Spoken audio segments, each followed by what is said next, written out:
سلام، كتبغي توجدي شي غديوه ولا شي عشيوه خفيفه مبدله على لي بات ولا على الروز ولا على داكشي اللي ولفنا. اليوم جيت نشارك معاك هاد الوصفه، كتجي سهله مهله واهم شي بنينه، وكتوجد بالزربه اللي هما لي ستيك ورافقتهم بسلطه.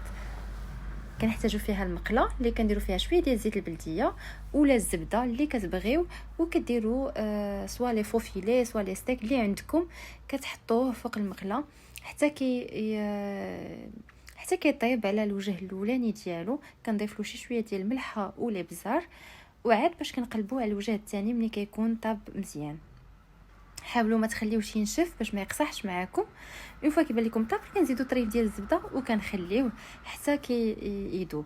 على جنب تناخذوا كاس اللي كنديروا فيه معلقه ديال النشا ونص كاس ديال الماء، وكنخليوه على جنب. كنحيدوا هذوك لي ستيك اللي طابوا، وما تنغسلوش المقله، كنخليو هذيك البقايا ديالها السر كاين تما.